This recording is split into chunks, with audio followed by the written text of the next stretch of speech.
There is a ghost that haunts the great houses of history. It is not a specter that walks the halls. It is a phantom that lives in the blood, a legacy not of land or of treasure, but of a debt passed down through generations, a price for power, for purity, paid in full by children before they ever draw their first breath. Some family trees are not meant to branch. They are designed to curve inward, to form a perfect, suffocating circle. This is the sacred geometry of power, and within those circles, women were born to be both queen and sacrifice. The story of Isabella II of Spain begins not with a celebration, but with a quiet, anxious prayer. For years, her father, King Ferdinand VII, had longed for a male heir to secure his throne. The threat of his conservative brother, Don Carlos, loomed over the kingdom, promising civil war. So when Isabella was born, a girl, the court was strangely relieved. The alternative was unthinkable. But this relief was a fleeting thing, a brief candle flame in a gathering storm. From her first moments, a shadow lingered over Isabella and her sister, a fragility that the court physicians whispered about but dared not name. The royal nursery, meant to be a place of hope, became a place of constant, quiet mourning. It should have surprised no one. The court had become a hall of mirrors, each royal face a slight variation of the last. Her birth was the result of a union that seems unthinkable today. Her father had married his own sister's daughter. Her mother was his niece, but the tangle goes deeper, a knot pulled tight over generations. Follow the lines back just one more step and you find that her grandparents on one side were also her great-grandparents on the other. Her family tree was not a tree at all. It was a labyrinth, and at its center was a throne. At just 16 years old, the labyrinth tightened around her. She was married to her double cousin, Francisco de Assis, a man who, by all accounts, she despised. She would go on to bear 11 children, a staggering number, yet only 5 would survive the perils of infancy. Think of that, a queen surrounded by the best medical care of her age, and her nursery is emptier than that of the poorest peasant in her kingdom. And even then the whispers continued, echoing in the cold marble halls of the palace. Many historians now believe that her husband, the man chosen to continue the pure bloodline, fathered none of those surviving children. In the end, Isabella lost her crown in a revolution. But the true tragedy was not the loss of her kingdom. It was the kingdom of broken bodies and shattered lives she had inherited in her very veins. Across the border, another queen was living out a similar fate. They called her Maria the Pious of Portugal. History should have called her Maria the Warning. Her bloodline was a showcase of the 16 closest royal intermarriages in Iberian history.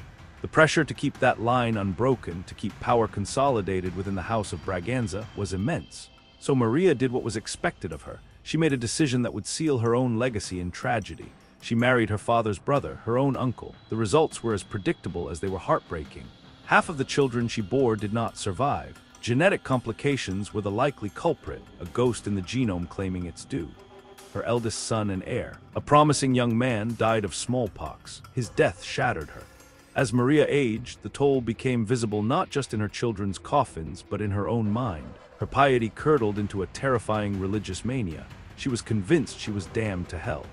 The queen would descend into screaming fits that terrified the court, her cries of eternal damnation echoing through the palace. Her reign ended not with a bang, but with the slow, agonizing collapse of a mind undone, a queen imprisoned by the very blood that gave her the crown.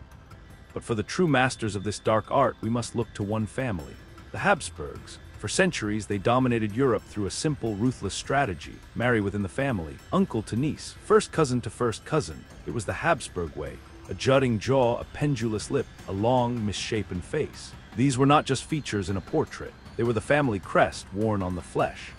The name everyone remembers is Charles II of Spain, the final, tragic king whose litany of genetic ailments served as a grim exclamation point to his dynasty.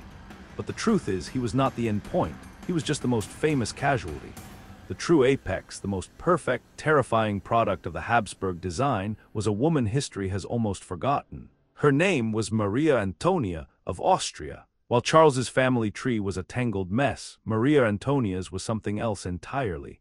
It was a genetic circle, a wreath, a snake consuming its own tail. The inbreeding was so extreme, so concentrated, that modern genetic analysis reveals something stunning. Her genetic makeup was equivalent to that of a child born to a brother and a sister. She stood at the absolute peak of the Habsburg centuries-long project. And perhaps the greatest tragedy is that she is a footnote. The dynasty's most perfect specimen, the ultimate result of their grand design, and history barely remembers her name. She is a quiet figure in the grand narrative, but from a biological standpoint, she was the dynasty's most unforgettable creation. Long before the thrones of Europe were even carved, another empire practiced the same chilling calculus. In the land of the pharaohs, the blood of the gods was not to be diluted. They were not merely repeating family lines, they were reenacting divine myth, imitating the gods Osiris and Isis, who were brother and sister. For 300 years, the Ptolemaic dynasty, who were Greek Macedonians ruling over Egypt, practiced sibling marriage relentlessly, but the tradition was older still. When the archaeologist Howard Carter broke the seal on Tutankhamun's tomb, the world was blinded by the glitter of gold. The mask, the throne, the chariots. But hidden within that treasure chamber was a much more profound and much more sorrowful discovery. 2 tiny nested coffins. Inside, the mummified remains of 2 infant girls, mummies 317A and 317B. Genetic testing has confirmed what historians suspected. They were Tutankhamun's daughters, both likely stillborn. Their mother was his queen, Ankhesenamun, who was also his half-sister. They shared the same father, the heretic king Akhenaten. Tutankhamun himself, the boy king, was the product of a brother-sister union. His own body was a roadmap of genetic defects, a clubfoot, a cleft palate, bone disease. The father's broken body was a prophecy of his daughter's fate. By the time his own children were conceived, the genetic risks had reached a devastating peak. Their tiny, malformed bodies, preserved for 3,000 years, are a silent testament that not even a god-king could escape the cruel arithmetic of inbreeding. And from this same tradition rose its most famous name. Cleopatra, but not the Cleopatra of Hollywood romance. We are speaking of the dynasty she embodied, a woman like Cleopatra II, whose parents were siblings and whose grandparents were also siblings. She was the culmination of a 300-year-old experiment in bloodline purity, a living monument to a dynastic obsession. Her power was absolute. Her blood was a closed loop. She was a queen, a goddess, and a genetic ghost, ruling at the apex of a family that had perfected the art of folding its lineage back upon itself. The tone shifts again. The music becomes more modern, unsettling, and sparse. We see grainy, unsettling footage from a documentary showing a dilapidated house in a rural, isolated area. You would be forgiven for thinking these are just tales from a distant, brutal past, stories of kings and pharaohs irrelevant to our modern world. You would be wrong. The horror is not that this happened. The horror is that it never stopped. In a quiet corner of rural America lives a family known as the Whittakers. Brought to public attention through a documentary, their story serves as a stark, modern case study. Generations of isolation and intermarriage, left completely unchecked, created a family haunted by profound physical and mental disabilities. One daughter, Lorraine, stands out as a chilling figure. She is the mother of Timmy, a man often regarded as one of the most genetically affected people alive today. Theirs is not a story of royal ambition, but of poverty, isolation, and a legacy repeating itself in a hidden corner of the world. And it is not an isolated case. Half a world away in Australia, authorities uncovered a situation that was perhaps even more disturbing. A family known by the pseudonym Colt was found living in deep isolation. For 4 generations, they had practiced multi-generational inbreeding, creating a closed community with almost no outside genetic input.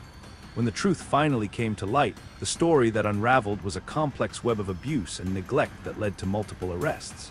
The children, like a girl named Kimberly, were born into a world of profound genetic compromise. Her case is a modern nightmare, one pattern born of a lust for empire, the other from the desperation of isolation. But the biological result is brutally the same. It proves that this drive, this pattern, is not just royal history. It is a human one, and its cost is unimaginable. From the golden courts of pharaohs to the forgotten backroads of Appalachia. From the gilded palaces of Spain to the desolate bush of Australia, the story is the same. The pursuit of an idea, whether it is called purity, power, or simply survival, has twisted the lives of these women into tales of tragedy and revelation. Their bodies and minds became the ledger where the true cost of this ambition was written. The crown, the scepter, the throne, they are just objects. The true legacy, the one that can never be abdicated, is the one written in the code of life itself. Their lives remind us that history is shaped not just by wars and treaties, but by the invisible hands of biology and the dark secrets we keep in our blood. What dark corner of history should we explore next? Let us know in the comments below. And if you find value in uncovering these forgotten stories, be sure to like this video, subscribe to the channel, and click the notification bell so you never miss another excavation into the past.